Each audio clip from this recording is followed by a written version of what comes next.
Welcome to Brightly, You Radiant Being, the show that wildly recognizes, encourages, and invests in the radiance we all carry so you can shine your brightest.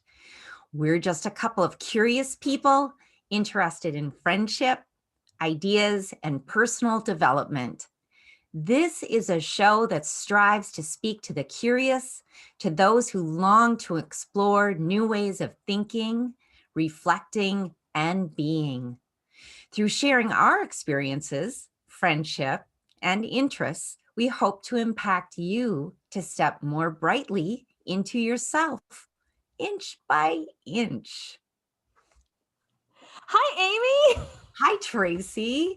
I can't believe it's been a week since we last talked, or I about 5 days, right? No, it feels like it's been 17 years. Yeah, when reflecting back on all that's happened in the past 5 days, it feels like it was weeks have gone by. Yeah, It's been a lot so far. it has. It has indeed. So if you're listening to this in real time, you can probably guess what's going on. We are 1 week into our free trial of 2021 and ready to return it.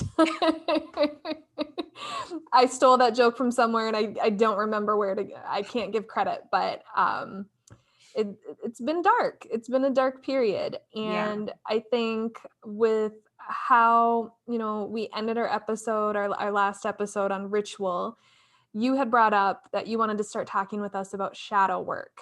And I only know a little bit about it, so I'm looking forward to the conversation with you and what you're ready to share with us. But I also feel like, the United States is shadows, throughout 2020 and definitely now into 2021. Mhm. A light's being shown on some of the shadows, or the shadows are kind of coming out. And so Yeah. this is kind of an appropriate time, because I think on a larger scale and on the individual scale, I think we're all going through it. I'm sure astrologically there's probably a reason for this. But I'm looking forward to hearing from you today. So Well, what thanks. is shadow work, or Yeah. why do you want to talk about it? And actually, I'm glad you brought that up about like what's happening in the United States and the shadows there. And basically for me, because when I first started like diving into this, and when I wrote this little opener that I'm going to say, it was well before this had happened. But sometimes you actually have to go into the darkness to shine brighter. And shadow work is about going to those dark places inside of us, places that maybe they've been pushed down. So when you think about yourself as a little kid, right? And you're doing something and somebody says, "Oh, you're so loud. Why are you so loud?" Or, "Do you always have to do that?" Or, "Why can't you just sit still?" Or anything like that. I mean, you can just tamp those down and tamp those down to where suddenly maybe the child who used to be very loud and vivacious is now very quiet and doesn't speak her mind and make sure to never make waves, right? So And how that's many, I mean, that resonates so loudly with me. it. I instantly, I go back to, I don't sing, like even when I'm in cars with people, or even, alone, but I've had people say like, "Oh, like you lip sync, but you're not singing out loud." And I'm just like, I can go back to when I was 5 years old, and I remembered my cousins telling me all the negative things their parents talked about after our Christmas Eve karaoke session. No. And adult Tracy is like, "Oh my gosh, 8-year-old Tracy, of course you weren't, Mariah Carey at the time. You were singing All I Want for Christmas Is Your Two Front Teeth." But like, just knowing that not only did they not think I could sing, but then they talked about it with each other. And then I think my cousin was just, she's younger than me, so it was just open honesty, but like it created a wound. Yeah. And now I can look back and be like, it's okay to sing, and you're probably not the world's worst singer. You're probably not as bad as you tell yourself. But like, I remember hearing that and then feeling like I saw that everywhere, felt that everywhere. And Yeah. and I think so many people probably have those instances. Yeah, something like that. And honestly, a lot of times it's things that you can't even put your finger on. So Right. what happens too is that there's things that you just either don't remember, or maybe you tamp down that thing about not singing, but then it created this other thing over here that you're not even adult Amy isn't even aware of. Oh, Except, sure. I'm sure a psychologist could have a field day with like, oh, how many other times do you not shine a light on yourself creatively? How many other things do you not right, do in public now? You know, like right. I equate it because people have brought up like, oh, you don't sing, you should sing. And I'm like, oh no, I'm not gonna, nope, you don't want that. But then the other piece of it, you know, as you're speaking, you know, we have these moments in life where either with kids or young adults or just each other, where we might say things and it's more reflective of our own shadows than it is the other person needing to change. Oh, yeah, that's absolutely. I mean, that's literally projection, right? Exactly. So, and in fact, my husband and I will talk about this a lot where, and sometimes this might be a little bit off, but what irritates you about this person or what you think this person is doing is actually something in yourself, That you right? don't like, that you judge. Exactly. And But instead you of, might not even be aware that you're judging it, or that it's, again, that's why they're shadows. That's why you have to shine the light on them to even discover them sometimes. But yeah, and I love that you bring that absolutely. up because our podcast, the name is Brightly. Yeah. Um, but the purpose of the podcast is to be able to be your brightest self, and that, you know, and to that doesn't mean always, you know, and sometimes even when we're bright, that doesn't mean that we don't have our own darkness, we don't have our own shadows, you know. It's about reflecting, you know, or trying to achieve your highest and greatest good. And it can be Yeah. in the moment. It doesn't have to be, you know, of your lifetime. You don't have to be like, oh, like you know, I've achieved, you know, Maslow's hierarchy of needs. I'm perfect. I'm wonderful. I'm here to bless everybody, you know, like brightly. It's aspirational, and motivational, but not at all meant to be the end all be all. You know, you don't have to be But, you perfect know, all the and time. I think you bring up a really great point, because I want people to understand too that sometimes the shadow side actually are things that maybe aren't that great about yourself, maybe are a little darker, but it's okay. I mean, unless, and we've talked about this before, you know, unless like you're a serial killer or something like Right. that. But maybe there are parts of you, maybe you are a little snarky. Maybe you are like, maybe you have a little bitchy side to yourself. Okay, that's still a part of you. That is still who you are. And sometimes when you bring that into the light, that bitchy side can now be someone who stands up for herself.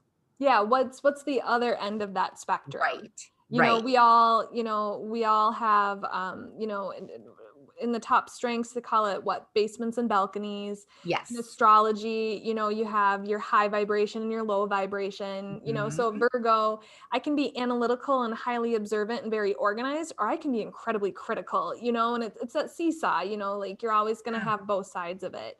But I also like it because you can shine a light on those shadows and dark places that are just in need of healing and love and attention because they were wounds put there by something else, Exactly. right? So it's about Exactly. becoming more whole, not necessarily becoming better or changing. Like I love both the personal development aspect and then the self-care aspect.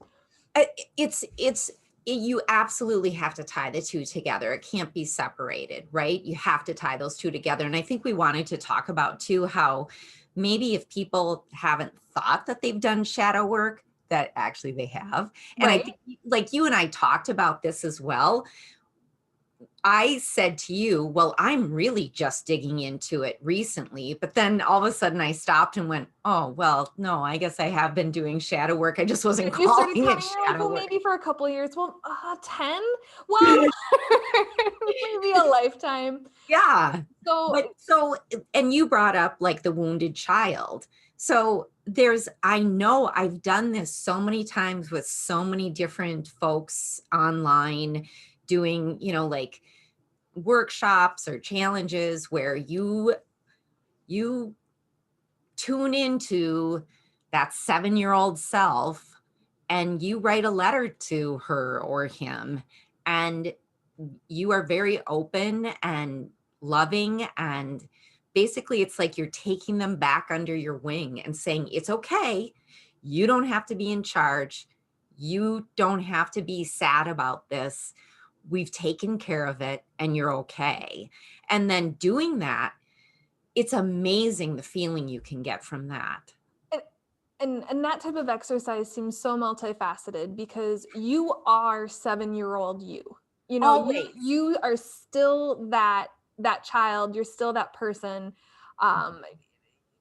But also, you know, from a more metaphysical standpoint, you know, time isn't linear, time is a social construct. That 7-year-old you still exists in that moment. And by going and healing that, you know, like it's an active thing where you can go and whether, you know, you actually believe you're kind of astral projecting and kind of healing that side of you, or you're just using your imagination to reframe it and rewrite that story and heal that, you know, like you can change history, you can alter your past, and by doing that you can alter your present and your future. And it can go deeper. Yeah. I mean, I love that it's not linear. And you and I have talked about like generational or ancestral healing. And the fact that when you are healing yourself, you're actually healing your ancestors and you're healing the people that are coming after you. Absolutely. And then what did you say earlier? I can't remember now. What were we? Well, you store trauma in the body. And Right. so I think it's called epigenetics, where Yes. trauma is actually goes through the genes. So, you know, things that I experience as an adult woman, you know, of child rearing age, you know, my trauma can get, you know, stored in my eggs. And then because those eggs, I believe they already have the future child's eggs in there as well, Yes, that I've read that. Yeah. that my future child could be born with my trauma, and then so could my grandchild. That's, you Yeah. know, and so it, you know, so when you think of it just that way, and you know, I just talked about 3 generations just from me moving forward. Imagine how many generations behind me. And Right. trauma can be so many things. You know, it can be those little, you know, those hurts. It can be stress, you know, like what's going on in the country right now, financial stress, you know, not feeling safe, not, you know, not feeling loved. Those types of things can kind of carry through, and then they express themselves differently. So before we get into the work of it, because I know you've done a little bit of research, both informal and formal, you're ready to share. What are shadows? You know, as we've talked a little bit about, you know, the little ways that they could appear when you're younger, or what other people could do, but as an adult right now, you know, how would I know if I have shadows? You know, Yeah. we could make that blanket statement that says everybody needs shadow work, but if I'm ready to work on it now, if this is resonating with me, Hmm. what should I kind of be looking for to know what to work on? Absolutely. I think if there are negative patterns of behavior that you're noticing, that like typically what I find, if something keeps happening where all of a sudden I have to keep saying, "Oh my gosh, why do I keep doing that? What's wrong with me?" Well, hello, what is the cause of that? You actually can't just say, "Oh, I'm such an idiot, why does that keep happening?" and then tra la la move on, because it will keep happening. So any kind of negative behavior that just keeps popping up, any kind of the same relationship problems over and over. Yeah, you trade in for a newer model, and yet this one still can't communicate with you either. Right. Or you Right. still have the same arguments, and so you go again and again, and then you have to realize maybe it's me. Maybe Maybe I'm it is attracting me, this. right? Especially if it's like, if it's, more than three, right? Then I'd say, oh, what's the common denominator? Yeah, It's so it sounds a lot like if you start to notice these patterns in your life that are affecting you from achieving goals, achieving feelings, or keep having the same negative consequences or experiences. And also, I would say that if you're dealing with things in a way that's not healthy, that then you are trying to numb the feelings of maybe the darkness that could come up, things like that, that means that you probably should be doing some shadow work as well. So that could be, anything from overspending, overeating, drugs and alcohol, Mhm, sex, the bad relationships, things like that. mhm. Yeah, yeah. And actually, honestly, for me, so many shadows. But like one thing that was just life changing was the fact that I was overspending. And I wasn't just overspending, I was secretly overspending. I had two credit cards that my husband had no idea I had these credit cards, and just like using them for stupid things, not even like really cool things, right? But, and not necessarily all stupid things, because I would also donate Right. money to good organizations and good causes and things like that. Right. But But if you're charging to donate, or if you're buying people gifts, but charging, you're mortgaging charging, your future, you're stealing yes, from future yes. Amy, And future. not only that, but I wasn't being honest. I wasn't being honest with my husband or with Yeah. myself, Or yourself. Yeah. because so the spending itself was a shadow, but actually what it was, and I'm sure there's still more layers. So I've been um working on this for, I think my husband and I actually talked about it last night or the night before, that it's been, I think, 9 years that that I haven't had credit cards, like that it became this thing and blew up and almost cost us, I almost cost us our marriage with it. So you definitely need shadow work with that then. But really, one of the biggest things that came up with it is that the whole thing around money was power, that I felt powerless. And so to do this, gave me that sense of power, but it wasn't the right kind of power. Obviously, I hadn't gone in to do the work to understand that. So what was the precipice that made you realize I have to work on this? And then at what point throughout this journey did you realize, oh, I need shadow work to work on this? Well, I didn't name it shadow work, but when of cou because it came out in such a horrible way, it's not like I said, "Oh, I need to talk to you, and this is this thing that I'm doing." No, my husband found out about it from a banker who So called. you were forced into it. You were Oh, discovered. yes. So I was forced into looking at this thing, and I was not happy about it. I was like the alien coming out, like, it's your fault. And, like, I didn't do it to you. I did it to myself, and So it making, sounds like shadows kind of want to protect themselves, or shadows ooh, exist to protect ooh, us. Right. yes, And so we think that these shadows that we hold, because you talked, it was a behavior, and a lot of times these behaviors, they help us get around in the world, right? They help us, mhm, you're seemingly feeling successful whenever you hide this, because like you said, you now know you were aiming for power, but back then your ego, some part of you, it was fulfilling something, and so the yeah, shadow appeared to protect it and defend it that's from everybody amazing, around you. Tracy. Yeah, I never thought about that, that it was like trying to protect itself. Yeah, definitely. It took a lot. So I actually did join, I think it's called Debtors Anonymous, and pretty much the 12-step program, just like Alcoholics Anonymous.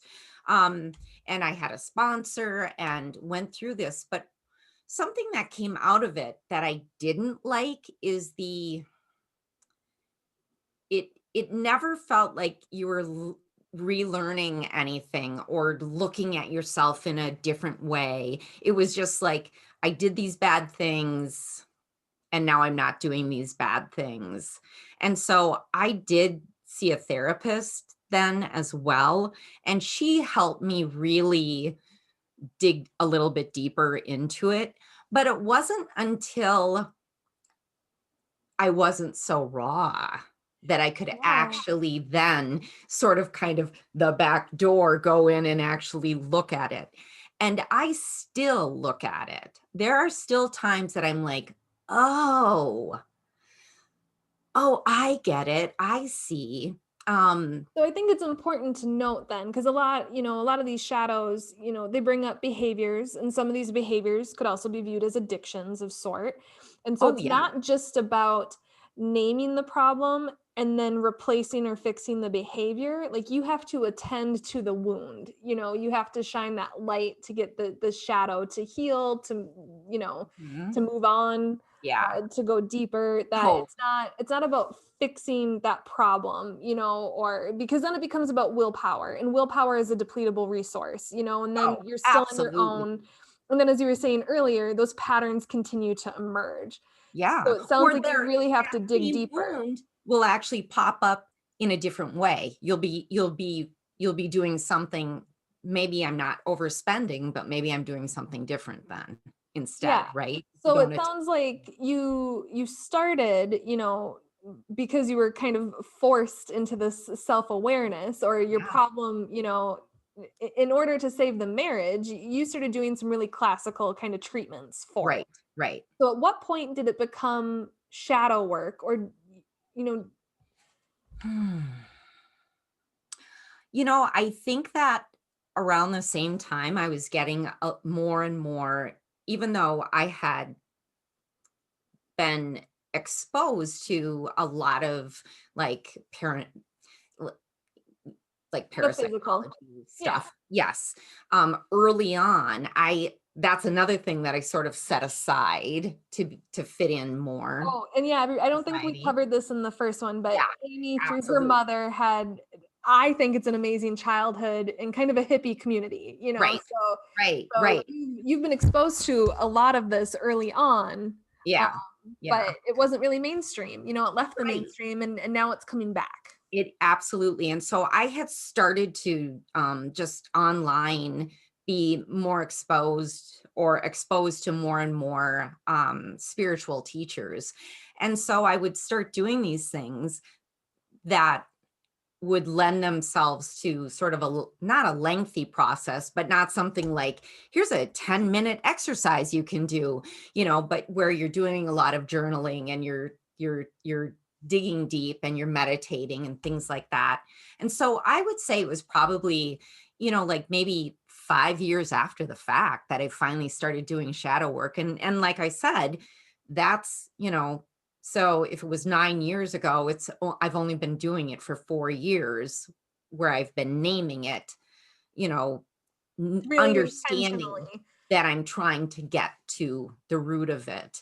Um, and then, like I said, even just taking notes and thinking about this episode, it brought up other things where I went, oh, I hadn't even thought, it just, so I think it's an ongoing process. And I think when people realize that it's not a one and done. I was reading something, actually, I'm going to read it to you right now. This is it's actually Intuitive Witchcraft book. Okay. Um, it's by Astria Taylor, but in it, she has things on shadow work. And I just want to read this one thing.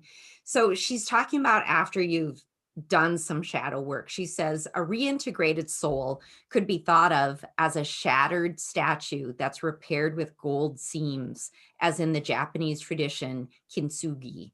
So you've got all these gold veins running through you, and where those gold veins are, you're actually stronger. And then she goes on to say, some of us need to shatter several times in order to truly heal our fundamentally broken structures. We may break and be repaired in gold multiple times before we realize our true worth. We're worth our entire weight in gold and then some. And I just loved that. Yeah. When you think about What an that, image. right? That you were cracked and broken, but now you're repaired, and hey, you're repaired with gold. With gold. So you're even stronger than what you were before. And I think that, I mean, that can be daunting thinking about shattered, right? That gives quite the visceral I get a visceral reaction from that. But sometimes you need that in order to rebuild yourself and become who you're supposed to be. Um, I But feel like we've gone way off, but I don't care. I want to, I like how you said that though, because it's rebuilding yourself. So a lot of these behaviors, a lot of these wounds, a lot of these shadows didn't come up intentionally. They were subconscious, they were given to you, or they were things that you created to protect yourself. Mhm. And it's through this process of going through the dirty work, doing the hard stuff, feeling your feelings, feeling the pain, feeling the grief, feeling the embarrassment, the shame, just feeling that, doing that work, you get to be intentional with how you rebuild yourself. Yeah. So if there's something, like you're saying that you don't like about yourself that maybe you're projecting on other people when you see that in them, or if there's stuff other people have taken from you, and you didn't feel it was okay for you to act or be or do a certain thing or be a certain way, you get to create yourself. Their personality isn't permanent. We're not so many times in this culture that we live in this day and age, we feel like we're so rooted and cemented in who we are today is You know who. what? I'm so glad you said that because personality is not who you are. And so often we have honed our personalities in order to fit into a certain space, And right? survive, right? Yes. Try and Yes. survive and thrive. And how many I can just think for myself, especially early on in my professional career, the personalities that I kind of created or that I leaned to, the different sides and facets of me, were specific to the people I was interacting with. And then Right. somehow it just became what I carried on every office I worked in. Like a chameleon, right? Yeah, and so now I'm frustrated because it's like I never chose that. It was chosen for me by the people around me, how they viewed Yeah. me, how my behaviors and what my knowledge and awareness was at the time, and now it's like no, not anymore. So for shadow work, where does the term shadow work come then? Well, I think that, and I could be wrong here, but I believe that Carl Jung actually termed it shadow work. And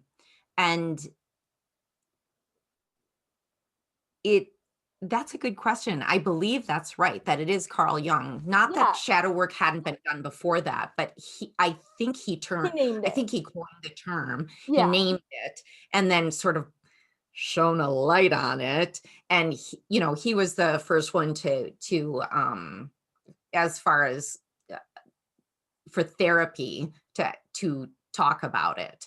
Um, And so, because from my experience of shadow work, so I've done, explicit shadow work in the past year with kind of an intuitive coach. She's been yep. trained in this, she's a Kundalini yoga teacher. I She feel does like you could sexual have alchemy. talked more about this than I could. Yeah, no, well, I mean, I have just my experience of it, but I had a very knowledgeable and helpful guide throughout the process to do it. But in doing that with her, it reminded me so much of therapy that I've done in the past. And, Mm, Carl Jung is one of the original fathers of the traditional psychotherapy that we know mhm, today, mhm. Jungian psychology. Like we have Right, Jungian psychologists in the world. right. And he also, he's analytical psychology. And if you've ever done dream interpretation, that's Carl Jung. Yeah. And how many of our dreams are just aspects of our shadow self trying to come through, Well, and I think that Carl Jung probably even said something like that, to look at your dreams and you'll see your shadows. Yeah. I could totally be making that up, but it feels like I've heard that. Um, Yeah, because for me, so for me, I've shadow work has been traditional talk therapy. Shadow work has been oh, I almost called it ASMR therapy, but no, that's something totally different. That's when you talk into a microphone like this. But where there's like a bar of lights and it flashes and they kind of bring you oh, back yeah. to your Yeah, yeah. past. Sometimes I used to work with children with autism and they kind of do something similar with the bar of light and then these little clickers that would kind of vibrate in their shoes.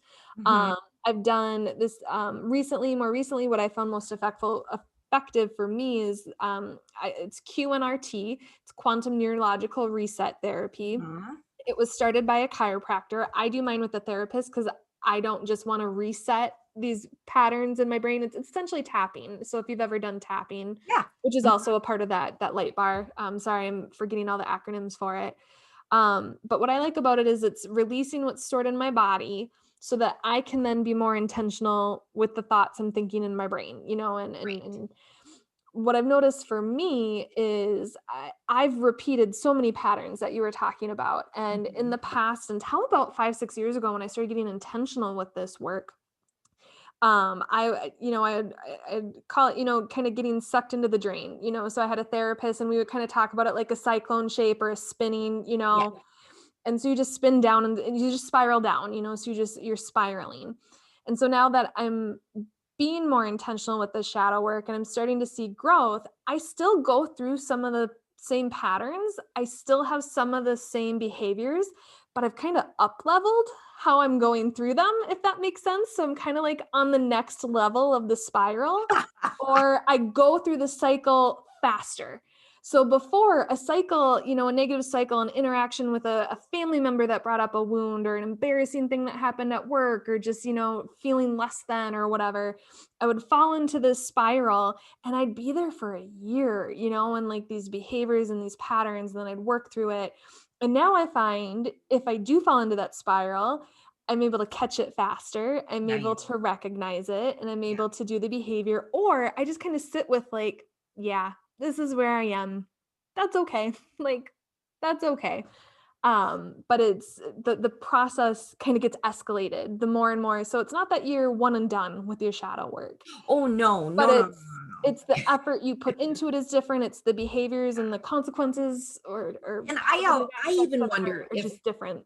yeah, I even wonder if for some people, like certain type of shadow work might not be as beneficial for them. Maybe they need this other kind of shadow work. And so it might be a series of investigations into what kind of shadow work works for you. Yeah, So yeah, how I I talked started about it. writing the So letter to the 7-year old, which has worked wonders for me. But I've written her several letters. Like we're pen pals basically. Um, and the last time I spoke with her, I actually interviewed her. I didn't write to her. I was just like with her going, so can you tell me about that? Like what happened there? And why and did you you know decide why that to is do though, and why it might not be right for everybody is why? 7-year-old Amy trusts today you, Amy. She Ah, trusts you to take care of her. She trusts you to heal. She trusts you to be there. because I've done so You've done many the work. You've things done with the work her. Yeah. Yeah. that Yeah. you're not gonna there's not gonna be any knee jerking, you're not gonna go there and then be gone. You've demonstrated to 7-year-old Amy that you can be trusted Yeah. to help heal her, that she can be 7-year-old Amy around you. Goofy as hell. Isn't that the best? So I feel like if people are just starting out in this and and they hear things like, because I love EFT too. I love the tapping. I love it that you're actually talking about what you don't like about yourself first when you go through the tapping, and then you kind of switch it up. And I know for some people that's very hard because we're in such a positivity society. Like you should never say anything bad about yourself because then your subconscious will hear it and that's what you'll become. It's like, Or my don't do that problem with your eye, it'll get stuck My that way. problem was I didn't want to talk bad about my family. One, raising a family of family secrets or family secrets, you don't talk to other people about what happens in this home.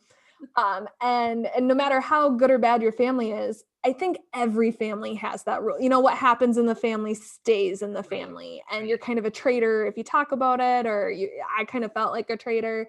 At the same time, I was self-aware enough to realize that this was my perception of my family and my perception of my experience.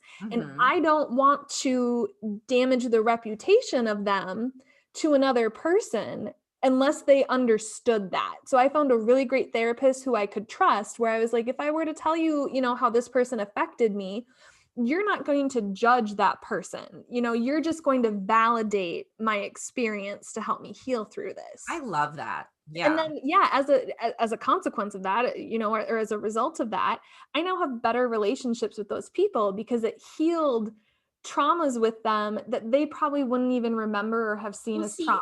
and honestly, I feel like that is also great work, but it's also a sign of a great therapist where He's the your best. relationship can be healed with someone and that other person hasn't set foot into that therapist's Yeah, office. so that therapist, I got to see him when I was in graduate school. Um, but he was the one who turned therapy from talk therapy to me to a sort of shadow work. Wow. Um, Okay. so what I liked about him is I'm forgetting the name of the therapy he did, but him and his partner actually has a book. His partner is named Ronald J. Frederick, and I think so. My therapist was Timothy Byer. They practice out in California now. Sadly, the book is Living Like You Mean It, and I highly recommend it. To kind of Nice. get started in this because it's Mhm. about feeling your feelings. And so not trying to fix them, not trying to rename them, not trying to be like, no, but I'm fine now, but just sitting with it. And as comfortable as it feels, like sometimes even just after 30 seconds of just sitting with that emotion that comes with a memory, that's all your body needed. You never felt it in the first place, so it stored it away. And just allowing yourself to feel it, that helped me more than any other talk therapy ever did, to the point that when I saw a new therapist a few years ago and she wanted to do that light bar technique with tapping, and she kept getting to try me to talk about some family stuff. And I was like, yeah, on paper, this looks really bad. This definitely looks like trauma. I can't explain to you enough how much that I'm healed.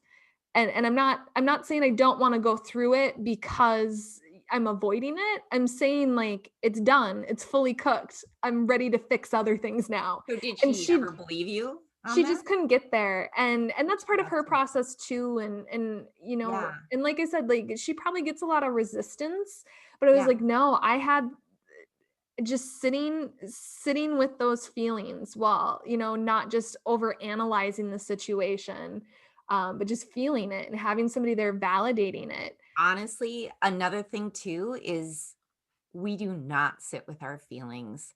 We've got our phones, we've got games on our phones, we've got scrolling through Instagram, doom scrolling through Twitter, we've got Netflix. We don't ever have to feel our own feelings.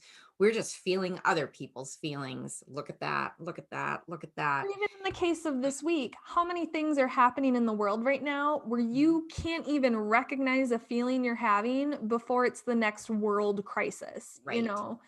Um, there were 4 breaking news alerts today alone. I couldn't even process the Mhm. first one by the time the second one came. Like, I can only imagine how future Tracy's going to feel when this is all done. And, you talk to people and everyone's just like, oh, yeah, living the dream, or just like, oh, another day, or oh, hey, the world's burning. And we make jokes about it. But I'm tense.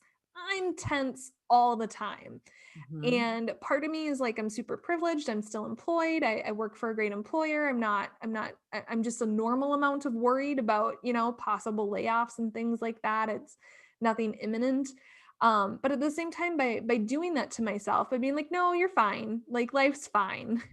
I'm not recognizing and validating the emotions that I am experiencing. We Exactly. all emotions are okay. How many times, do people say, oh, like I've worked with children, and a common term with like a sassy or an emotional toddler is she's a three-nager.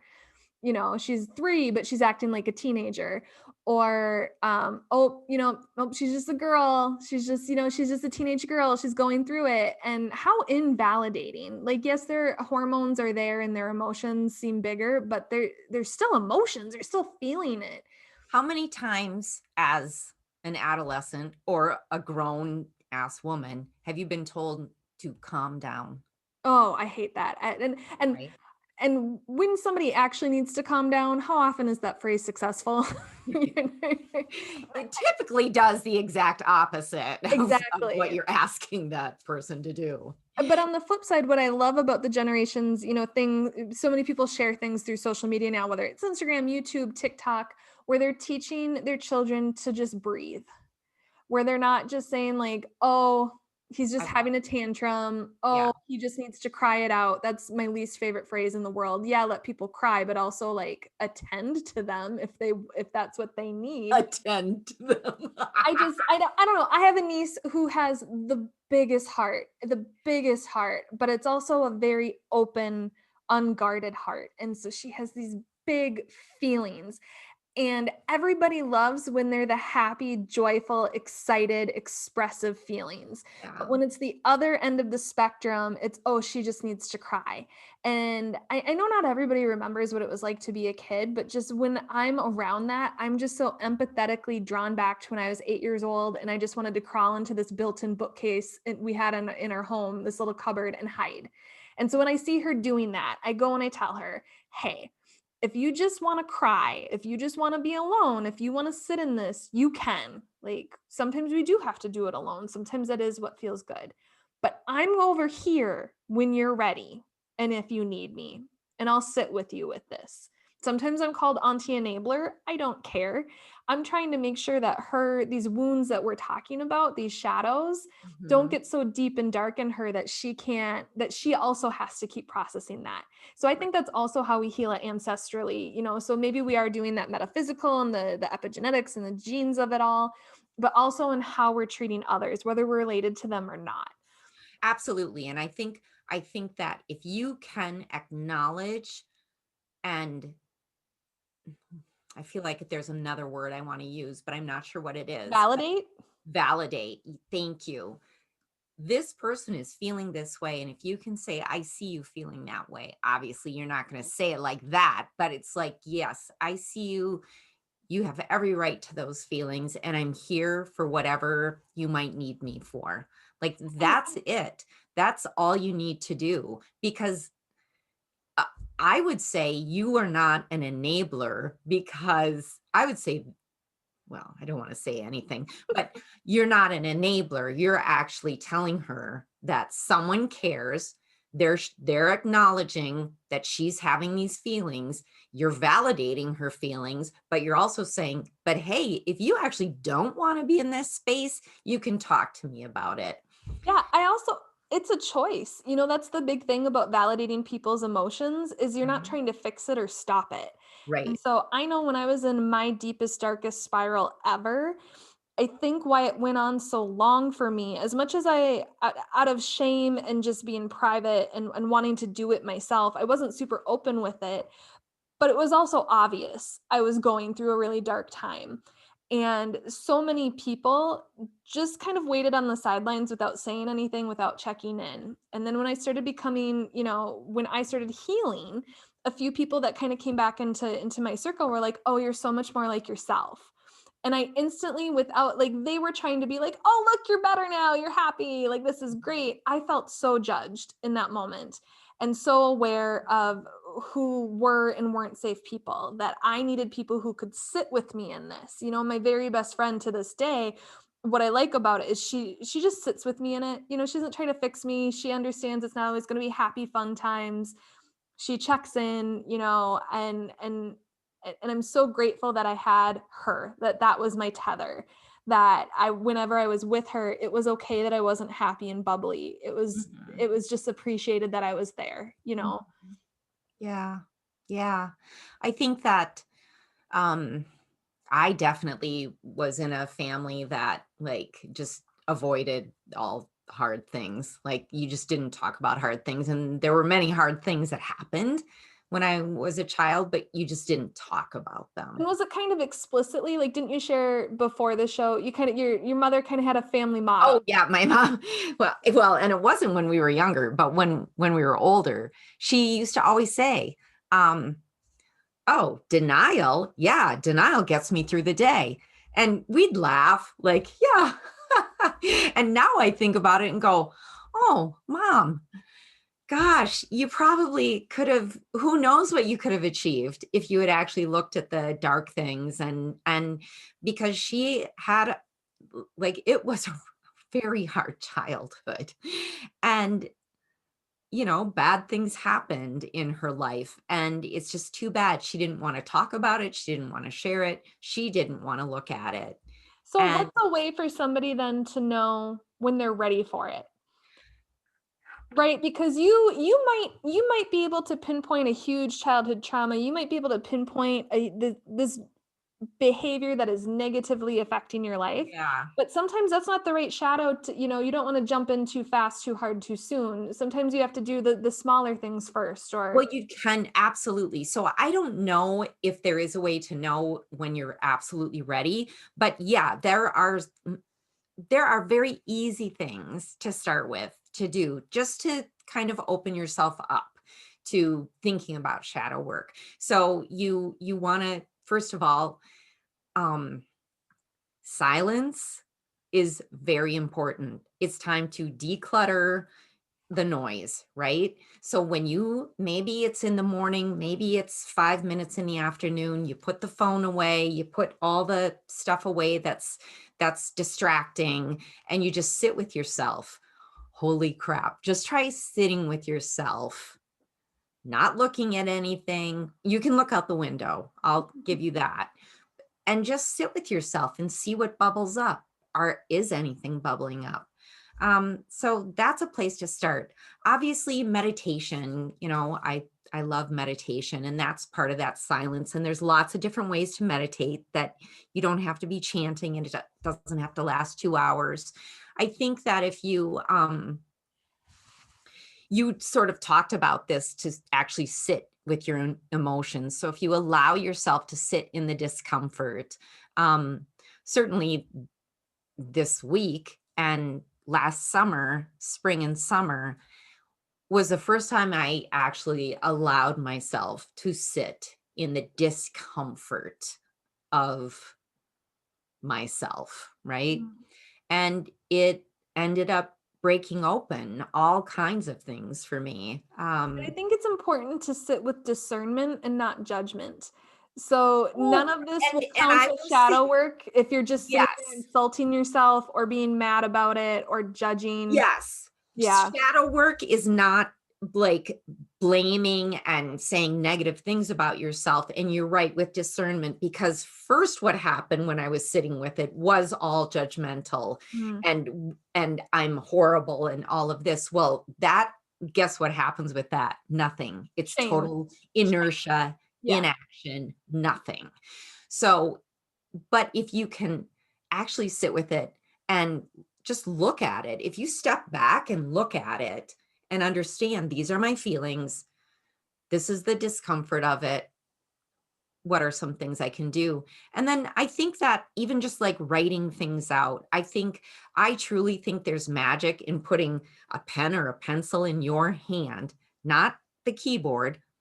While wonderful things can be written on a keyboard, magic doesn't necessarily happen that way. There's something that happens it's like your soul and your heart and your third eye and your brain all come together and come out of that pencil onto that paper. And it's that tactile sensation of writing.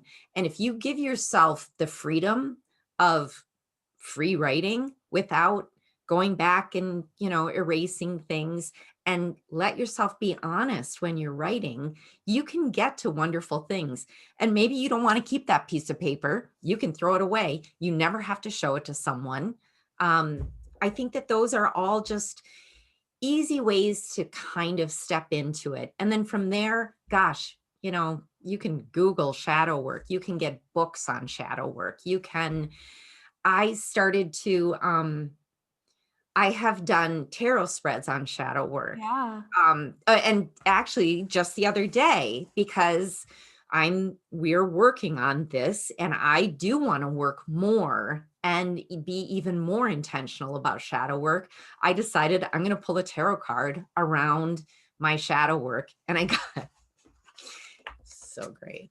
I Well, got divination tools are so often, yes. thought of as, future. Tell me the future. Tell me what another person thinks about me. Tell me what I should do.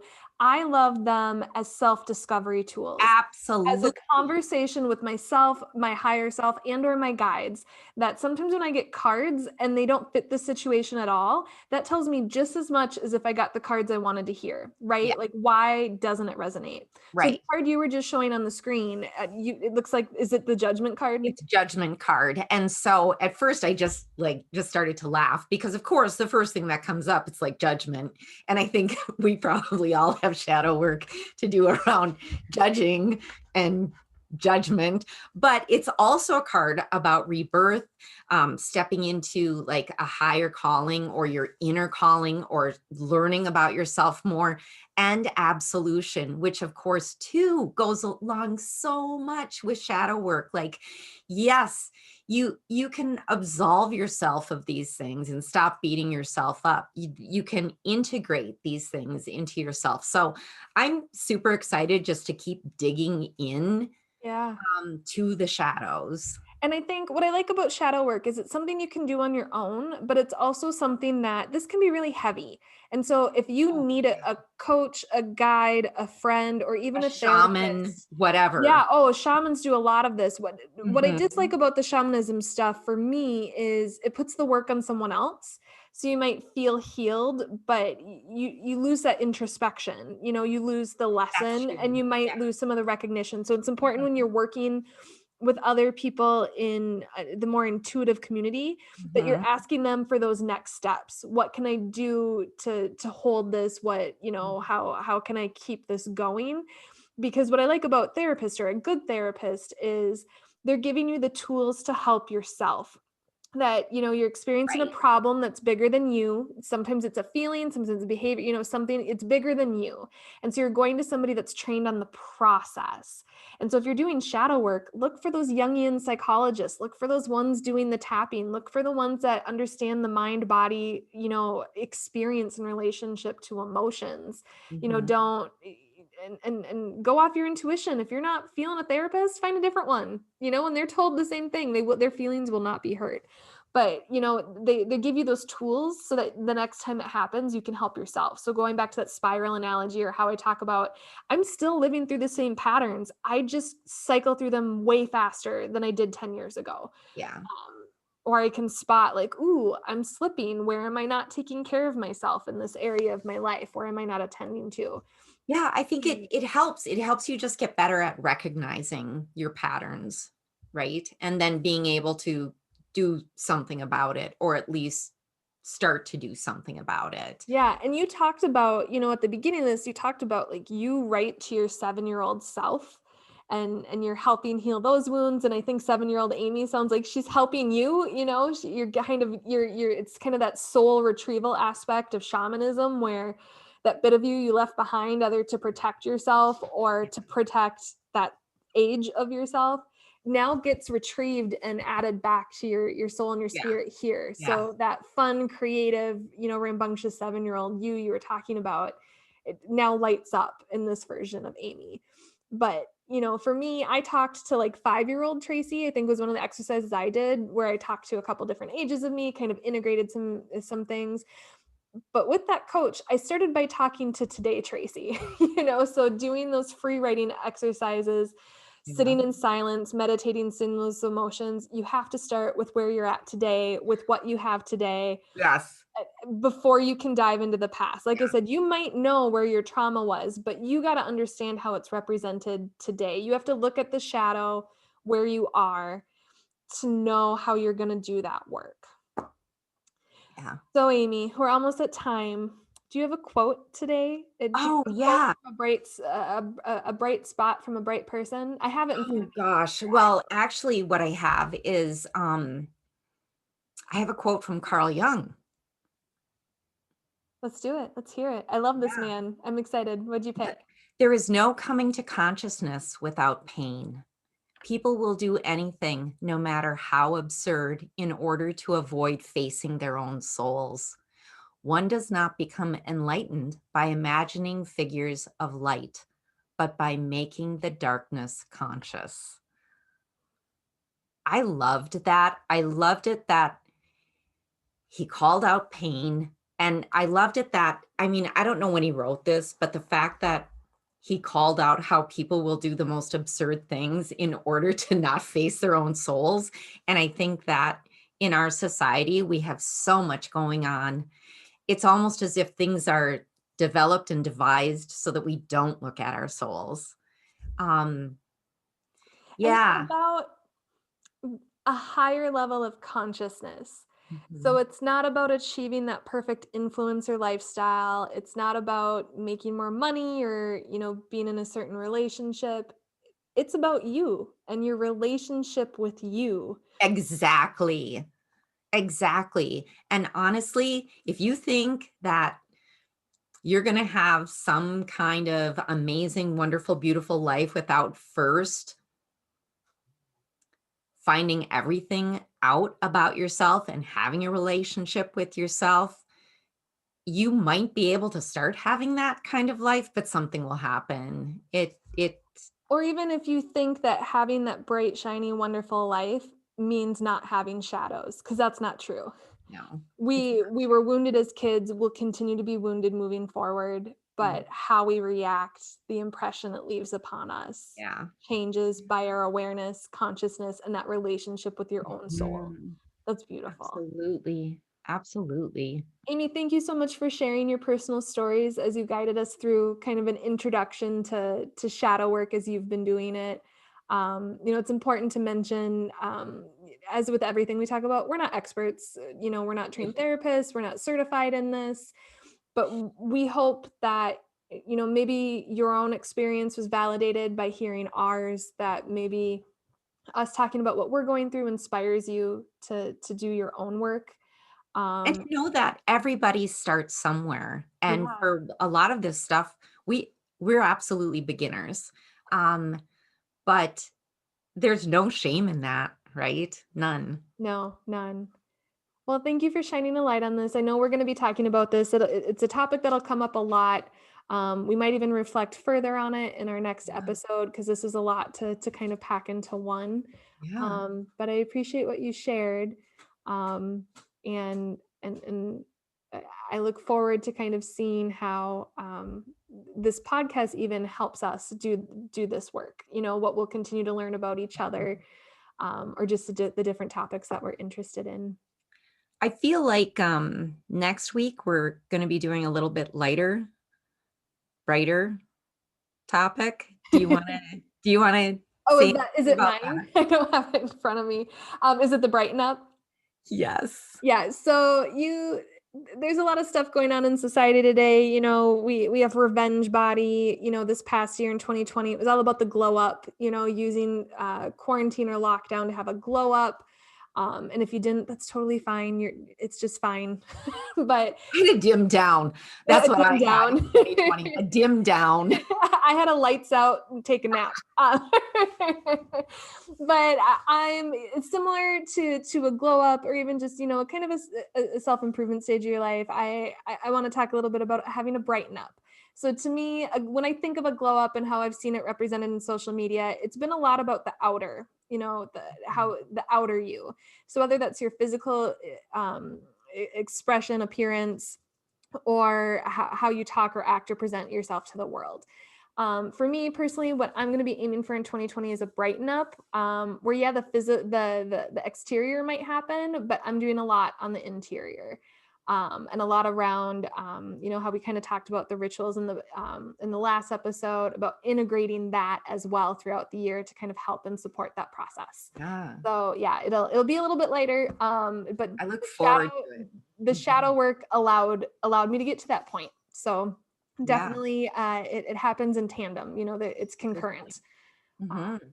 but yeah, Yeah. so thank you That's great. everybody for listening with us, and we hope to hear from you on your own experiences with shadow work, any Mhm. resources you have, and any questions as well. As we dive further into this, we're happy to kind of use this resource we have to learn and then share more to a wider Yeah. audience. Yeah. But definitely please If this episode spoke to you or your soul, please share it with friends if you have the time. Give us some love by rating, reviewing, and subscribing to whatever platform you are on right now. And if you have ideas for what you'd like to hear in future episodes, please DM us or reach out to us however works best for you. We would absolutely love to hear from you. And with that, we hope you have a bright and beautiful day. Thanks, everyone. Bye. Bye.